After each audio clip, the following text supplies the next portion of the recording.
Está bien, le pagaron lo que debían, Sí. pero ¿le pagaron lo que necesitan? Bueno, hay un gran problema en este momento, es que los valores de las prestaciones, tanto de las consultas como de las prácticas, son valores bajos.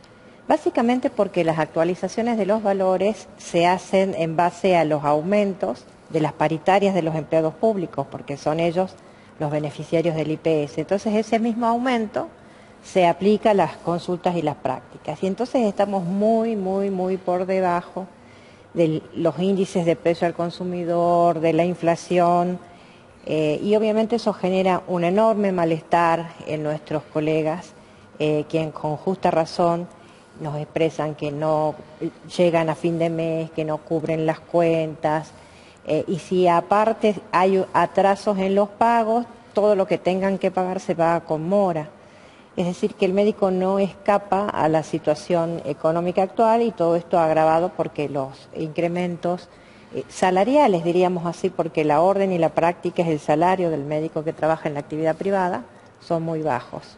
Y particularmente en algún momento había órdenes que tenían el pago accesorio o sin pago. Actualmente es casi todo pago accesorio. En realidad el convenio que nosotros tenemos firmado con el IPS es que existen dos padrones, el A y el B. El padrón A es el que no debe cobrar arancel diferenciado y el padrón B es el que puede cobrar arancel diferenciado. El arancel diferenciado es un monto variable, el que considera el médico que debe cobrar, y de alguna manera también lo puede pactar con el afiliado. Si el afiliado dice yo no puedo pagar tal monto, pago un poco menos, es cuestión del médico aceptarlo o no. Sí es cierto, lo sabemos, que hay mucha gente del padrón A que cobra, no es lo correcto. Nosotros les hacemos las observaciones pertinentes, no tiene el poder el IPS de sancionar en ese aspecto al afiliado, porque el tema de auditoría lo debe hacer IPS y el tema también de si emite o no un recibo y si paga impuestos sobre ese recibo emitido tampoco es resorte del círculo médico, eso lo tiene que hacer rentas, la FIP, etcétera. Pero la realidad es que no corresponde, pero muchos médicos nos plantean, yo voy a cobrar igual porque el valor es demasiado bajo. Está muy por debajo, por ejemplo, de los valores que cobran los veterinarios. En prestaciones similares, digamos, consultas, prácticas. También, por ejemplo, existe un tema muy sensible, que es el hecho de que existen ya una intencionalidad desde hace muchos años de tratar de anular la existencia del padrón B. El padrón B tiene una función muy importante. El padrón B es un estímulo, porque ¿quiénes llegan al padrón B? Los que tienen más de 5 años de prestación en el IPS, pero al mismo tiempo han cumplido con ser especialistas, cumplir con las recertificaciones. Es decir, era un estímulo para que el médico estudie, se siga formando. Nosotros orgullosamente podemos decir que tenemos un excelente nivel de especialistas, pero por fortuna digamos que eso se ha mantenido, a pesar de que los honorarios son magros, se ha mantenido, los médicos siguen estudiando, se siguen especializando, se siguen actualizando.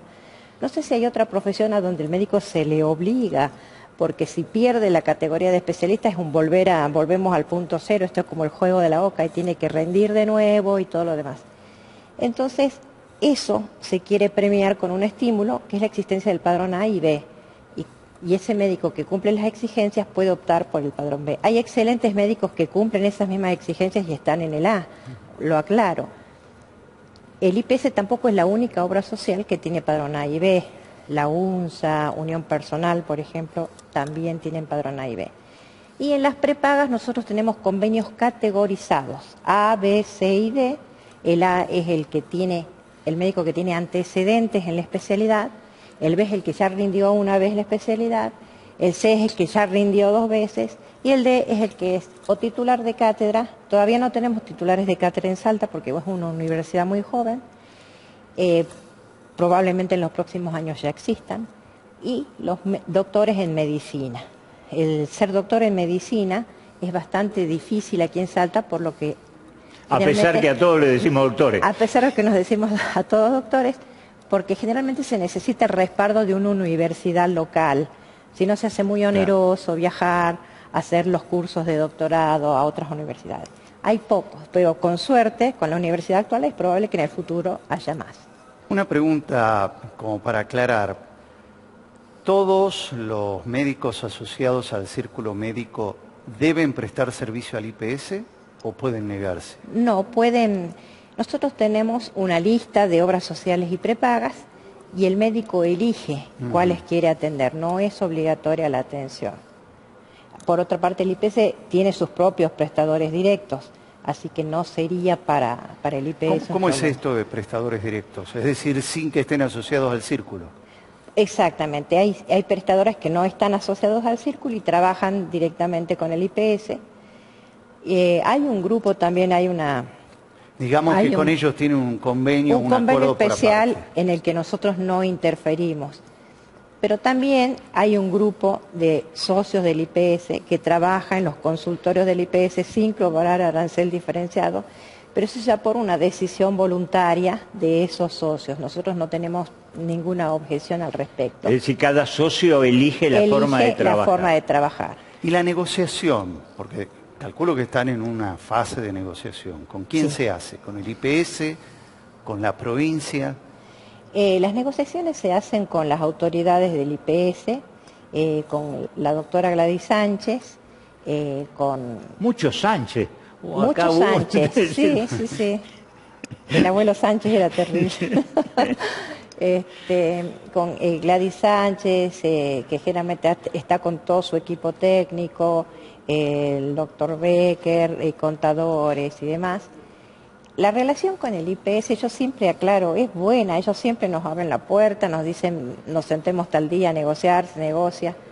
El problema es que el IPS no es realmente autárquico, no dispone de los fondos para pagar las prestaciones con la soltura y la solvencia que debería tener un verdadero ente autárquico. Es decir, que si yo tengo a mi cargo la salud de todos los empleados del Estado provincial, cuando al pagar el sueldo se descuenta el porcentaje que corresponde al IPS, eso debería ir a una cuenta del IPS y el IPS distribuir entre los distintos profesionales de la salud. Eso no ocurre.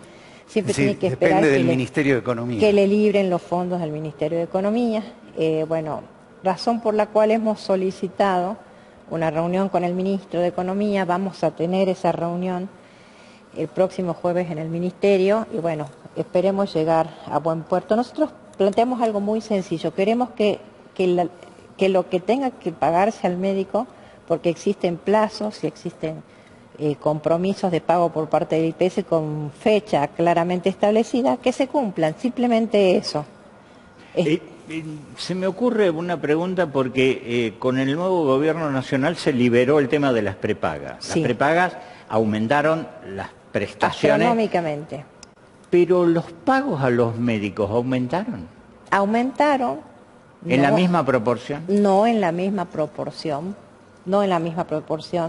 aumentaron, y ellos aducen que no en la misma proporción porque, también es cierto que hay un éxodo de la gente de las prepagas, hay mucha gente que no puede seguir sosteniendo la prepaga, entonces regresa a veces, si tiene una obra social de su propio gremio, regresa a la obra social, o simplemente contrata una prepaga que sea más económica.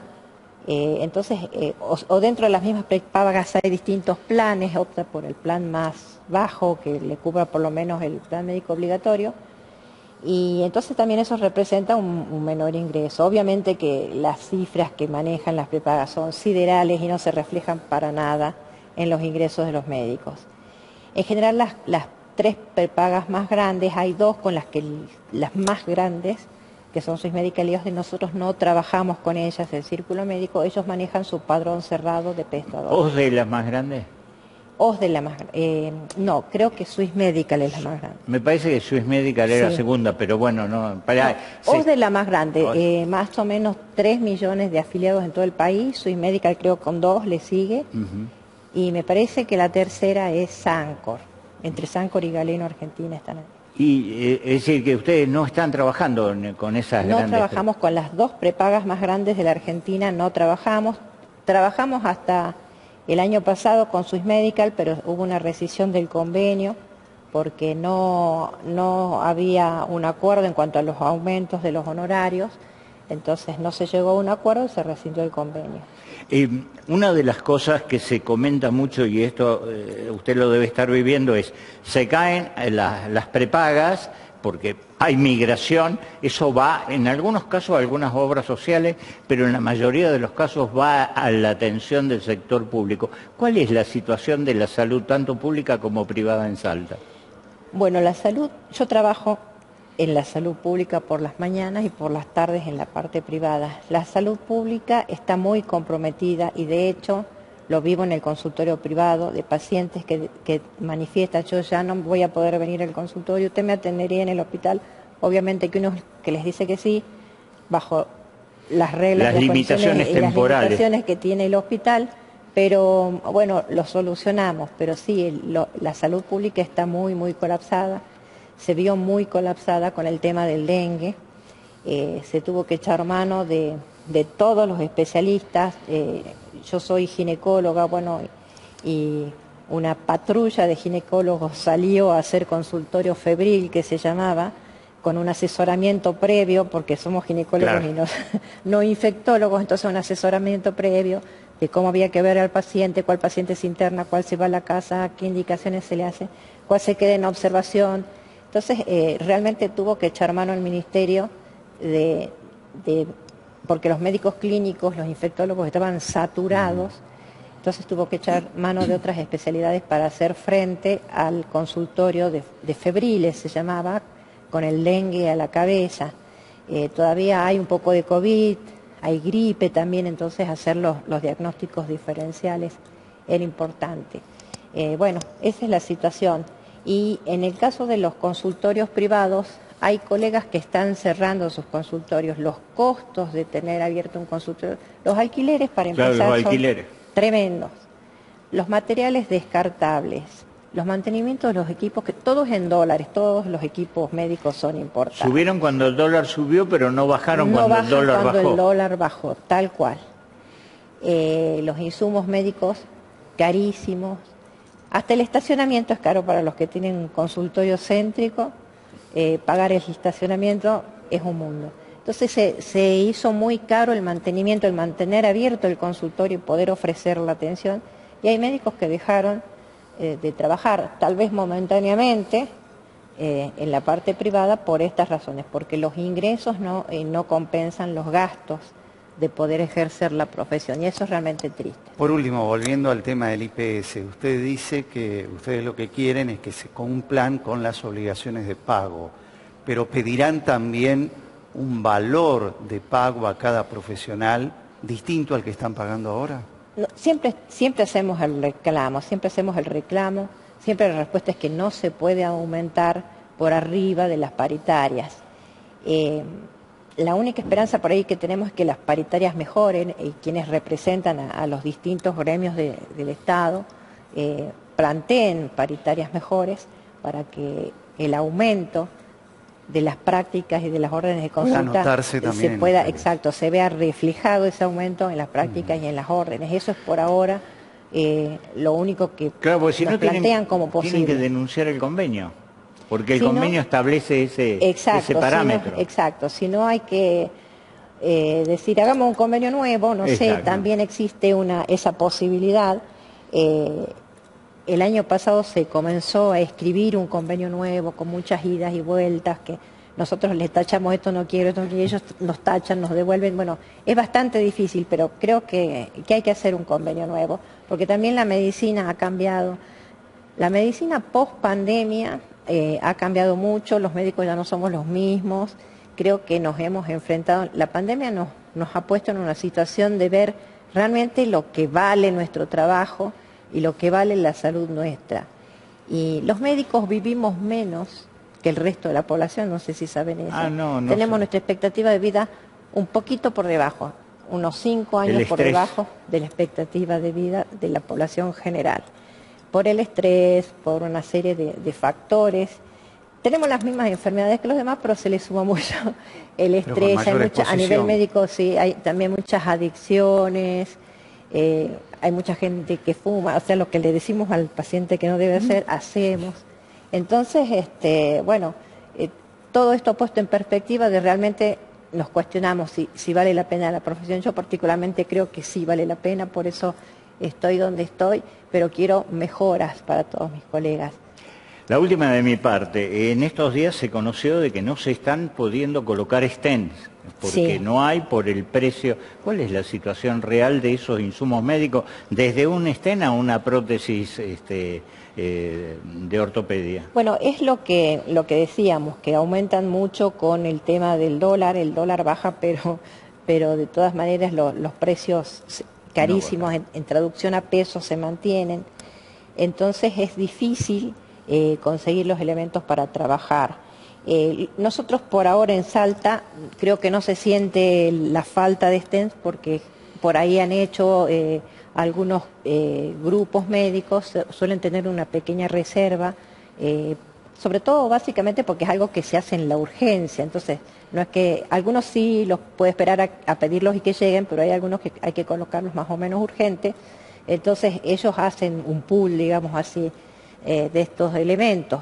Hasta ahora no ha llegado el punto en que digamos no podemos colocar más, no hay más, esperemos que eso no suceda, pero sí se está viendo que por los costos de los elementos protésicos que son importados, el faltante en algún momento se va a notar.